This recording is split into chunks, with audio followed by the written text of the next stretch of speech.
Hey guys, this is DCHL Devin here, and welcome to our next step in learning how to play the game. As said in our last video in this series, this is a video for beginners, not for veteran players. We will be covering more intermediate and veteran players in the future, but for now, what's most important is that the beginning players get into the game so that way we can all have fun. So let's get into the next step. You may notice in Lord of the Rings that unlike other games, there are several phases. These are broken up into the move phase, the shoot phase, and the fight phase. It's the move phase we're going to cover here first. But before we can do that, we actually need to cover priority.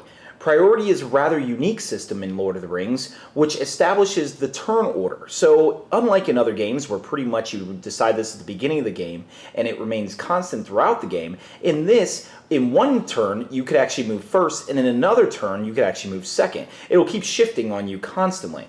So basically, all you do to roll for priority is each player rolls a single die. The winner is the one with the higher result. Now, however, if you have gone beyond the first turn and you roll for priority and your results are exactly the same, then the person who didn't have priority last time takes it. So this gives an edge toward the guy who didn't have priority, so that way hopefully it's given back to him occasionally. Although it seems that priority is probably important to have always, sometimes you're actually not going to want to have priority. If this is the case, unfortunately you cannot give it up. A lot of times you're really going to want to see what your opponent does first, and you're just going to have to move first, and your opponent gets that advantage. Generally, you'll see this happens at longer distances. Now that it's your turn to move, let's pretend that you're this Gondorian army here in front of me. So in order to move a model, you pretty much move each model one at a time. Now remember that every model has to finish its movement before the next can begin. So this is really important. Unfortunately, you won't be able to say shift him forward, shift him off, and then bring him back. You can't do anything like that. So what you're instead going to have to do is you take one model. Let's say we take this Gondorian warrior, and you can move him, all right? 6 inches because of his movement. Now, of course, you would measure this, but essentially you can move him up to his movement value. You don't have to move him the actual full speed. And also, you don't have to move in a straight line. You can move in any direction you want. Now, if you remember, everyone's set in these war bands at the beginning of deployment. Now, when the game begins, your war bands mean nothing. You can literally throw your models in any random direction. You can move him this way and him this way and this guy going backward. It doesn't really matter. They actually don't even need to follow in accordance to a leader. Now, you may notice, despite being able to do this, most people tend to stick together. Well, that's just because of the way the game works. But overall, there's nothing actually saying that you have to do this. Another thing you'll have to note is that models can't move through each other. So in games like 40K, a squad can move, say, through another squad entirely. But if your models are completely blocking the path, this model will not be able to go through them. He'll have to actually walk completely around. So just another important note that makes this game a little different than 40K. Lastly, sometimes a model will be unable to move for one reason or another, and in this case, it's generally due to some rule or some maybe he was charged or something like that. Charging in this game works actually really simply. If a model wants to charge, let's say this Morannon orc wants to charge this guy, there is no charge phase for this. So all you do is you pretty much move the model into base contact with the other model, and that's it. You're pretty much charged. However, let's say that this Gondorian warrior wanted to move full 6 inches and charge this model. This model is now unable to move. He has been charged, and therefore his movement is over with. That means he can't use anything that would have been able to be used in his movement either, like special rules and abilities. Now, the next thing we need to cover before we move forward are control zones. Basically, control zones are a 1-inch bubble that wraps around your model. So think of everyone as having just kind of a little bit of a zone where they essentially can intercept a model. A model won't be able to move beyond 1 inch or past 1 inch of the guy without him needing to charge. This makes it pretty realistic in the fact that obviously he's not going to just be able to walk around these guys. That'd be really silly. So let's say these Morannon orcs want to get to this general here. Well, they're not going to really be able to do that without getting rid of these control zones, because even if they try to move in this gap, they can't. Now, they have to charge a model because they ended up in a control zone. Either one, of course, it's whatever control zone you end up in first. So All right, we have a dilemma here. We want to charge this captain. How do we do that? Well, the way you would do it actually is to deny the control zone by charging. So if this Morannon Orc, say, charges this warrior of Gondor, then his control zone is now negated. So then this orc would then charge this, I'm sorry, they're getting a little stuck together, but he would charge this Gondor warrior here, and that would eliminate his control zone. So with both control zones eliminated, now the models are free to move through, as long as there's room to move through them, and he can grab the Gondor captain. So this is a really important concept because this is actually how you grab models in the back ranks and stuff like that. You're going to have to get rid of their control zones as much as possible. And of course, if you're on the defensive, control zones can prove very useful, enabling you to keep enemies from entering an area of the battlefield or protecting an objective or maybe like, say, this captain from attack. One thing to note is that when you are in a control zone, you're stuck in it. All right, all you can do is one of three options. You can either remain where you are and forego moving. You can charge another enemy model. You can charge the enemy model that you're in the zone of, or you can continue to move as long as you stay in the control zone. All right, this is technically the only way to charge multiple models. Note that if I want to start, say, over here, and I engage this guy, I can actually continue to wrap around and attack this model. So keep in mind of that in actual situations like this. So let's say that you have a Gondor captain who's guarded by 2 men. This orc can literally grab him here and then continue to move. So remember that on your flanks, that they can continue to wrap around you. You're going to find this to be a concept that gets used quite a lot amongst veteran players. Now here's another very common concept. Let's say that you start in a control zone. Now, sometimes this happens at the end of a fight when everyone's all bunched up together. So you might say to yourself, well, I guess I have no choice. I have to continue charging. This also happens in a situation where you start the game and you start like this. In Lord of the Rings, actually, it's very common to start with battle lines right up against each other. Well, in this case, as long as you didn't actually charge, you actually can move away from a control zone as long as you don't move toward them. So in this case, he is actually perfectly free to back up, right? He just simply can't, like, go maybe in this direction. It would be illegal. So he has to move out of the control zone, then he can move around. All right, guys. So now that you've learned how to charge at the enemy and how to ignore control zones and get past them and everything like that, you now have to get past the last part of the move phase. You may notice that in here we have kind of multiple things going on. We have 2 guys, or 4 guys actually, going after 1 guy here, 2 on this, and there's 2 over here with 1 single guy here. Now you might be tempted to say, like in 40K, that this is all one giant massive combat and you all roll dice together. Well, that is not the case in Lord of the Rings. Actually, these fights have to split up as evenly as possible. Sometimes you have a situation where a single model is faced by 2 or even 3 opponents. This is called multiple combats.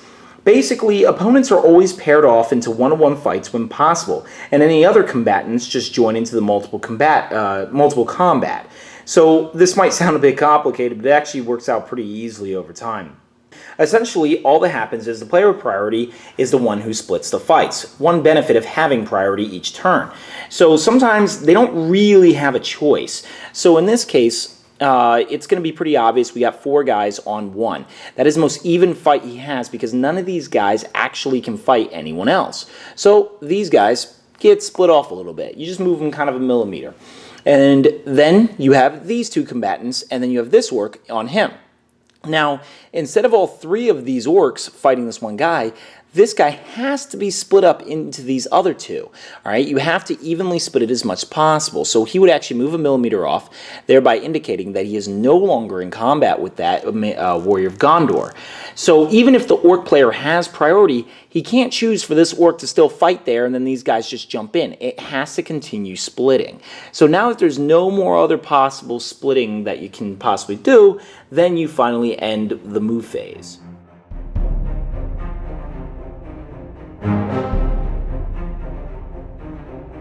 So now that you've learned how to move on open ground, you might start to realize that terrain in this game starts to take a big role As you notice, there are things in your way, there's high cliffs, there's also a bit of rocky terrain and stuff like that. So all this different terrain is actually classified into different groups and will have an effect on your movement. Now, it doesn't complicate it very much, but only just enough to add some depth to the game and give it that real feel it needs for an open dynamic battlefield world. You'll find that Lord of the Rings interacts with terrain better than almost any other game system, and actually pretty fluidly. So basically, all the terrain is broken up into a couple parts. One, you of course have open ground. This is your surfaces like grassy fields, sandy beaches, carved stone, pathways, wooden walkways, such like that.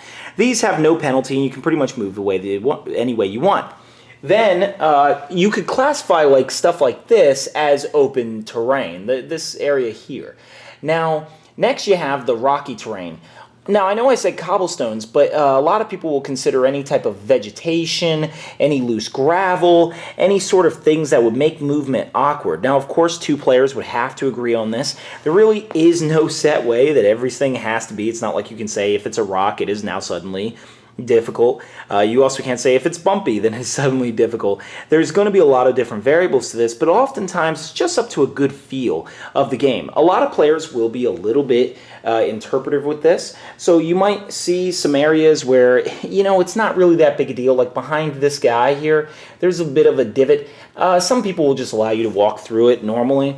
Other players will be like, nah, let's go ahead and agree that that is a difficult terrain passage.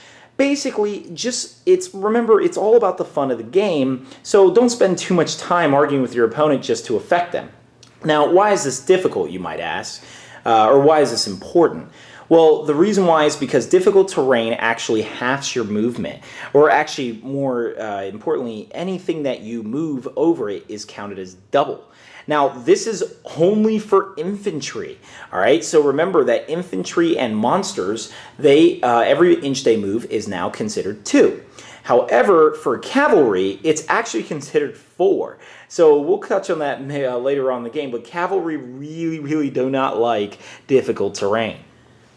Now, another thing in this game is obstacles. Obstacles are often barricades, broken walls, fallen trees, hedges, piles of rocks, stuff like that. Basically, any model can really automatically cross any obstacle that is less than half its height without penalty. You just simply move over the obstacle without any problem.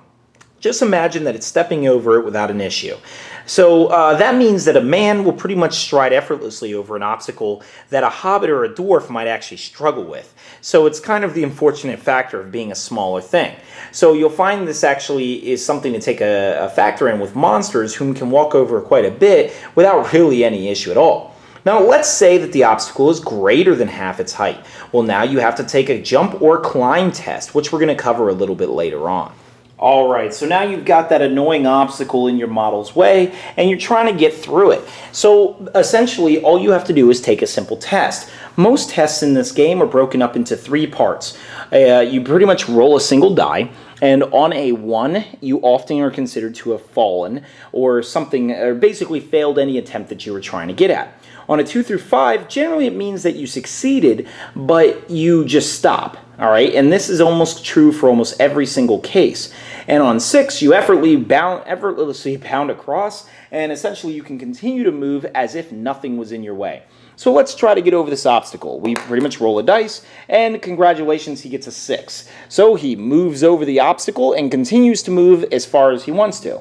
Now, if that result was anything through 2 through 5, you pretty much move over the obstacle and stop.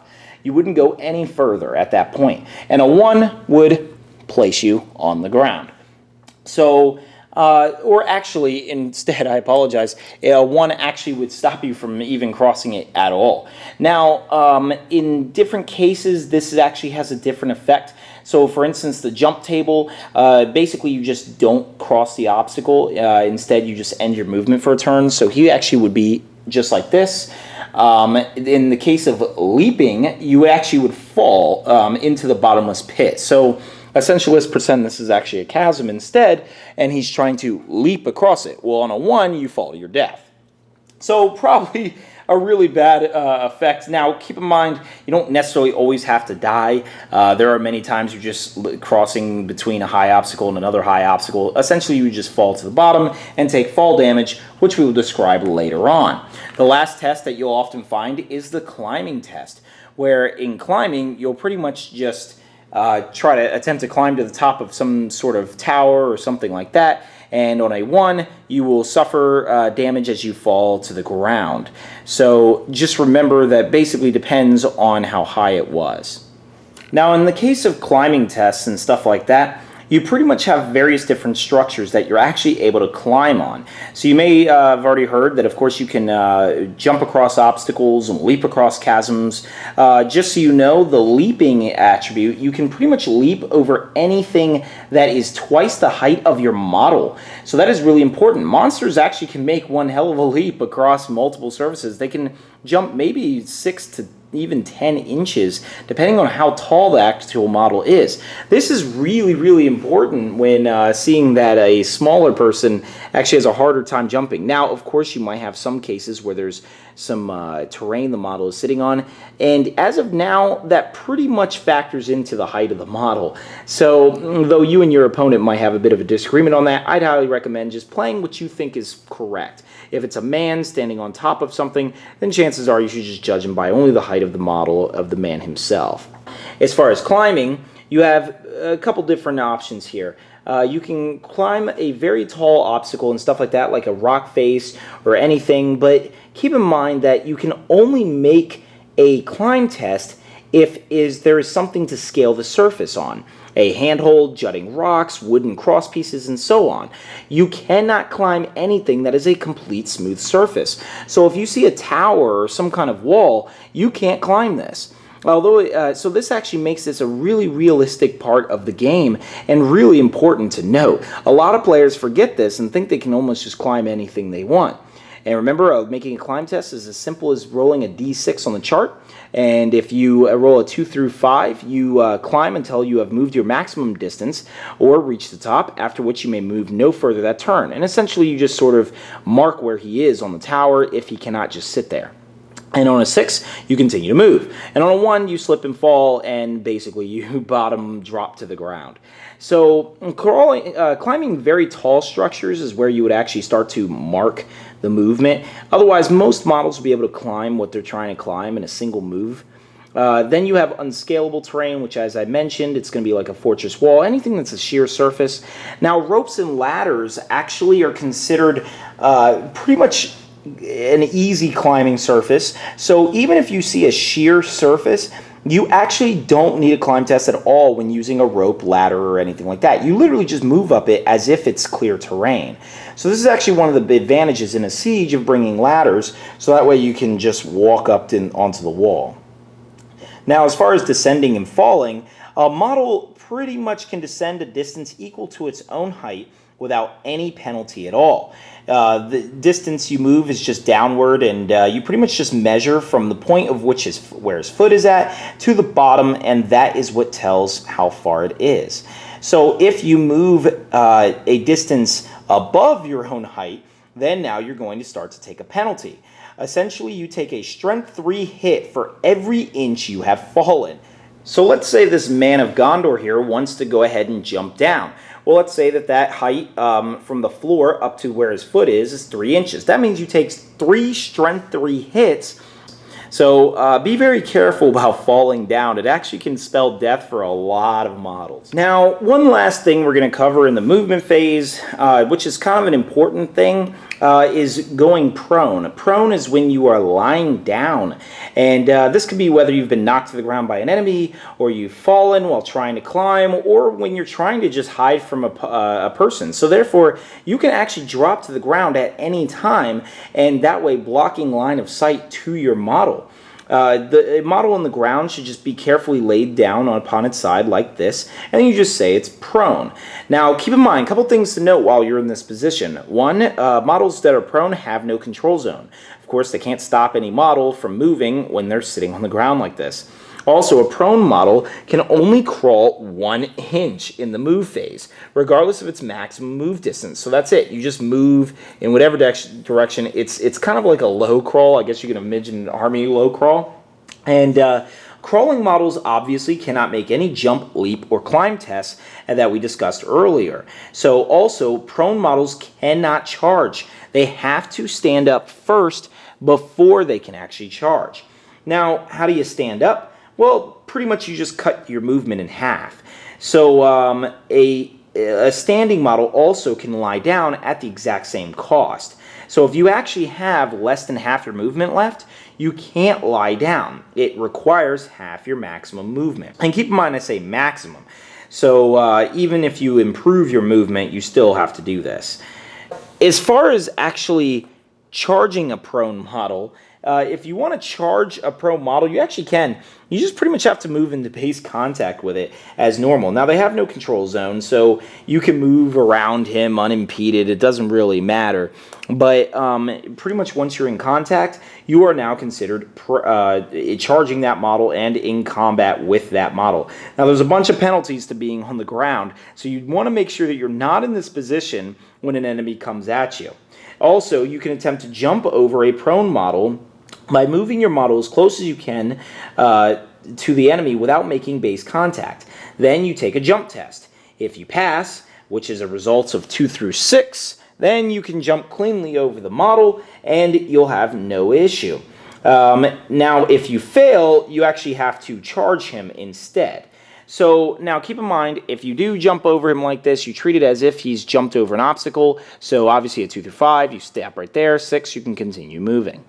So that is one thing. If you actually might be shocked that your enemy starts to jump over your models if they're prone, allowing him to do stuff like this, where he jumps over your model and then attacks you from the other side. And this allows him to get more models where he wants them. So just a quick note on that. Make sure that you know that they can actually jump over you. Well, that's all we have for the move phase, guys. So hopefully I answered all of your basic questions. Remember, this is just the basics of the game. I don't want to overload you with too much. And next, we're going to get into the shoot phase. So if you're actually interested in some more advanced stuff, we're actually going to be posting the intermediate and advanced movement phase. There are a lot of different ways you can take this game. This game can get really tactical, even with such a basic rule set. So keep that in mind as we continue moving forward and teaching you to play the game. See you next time.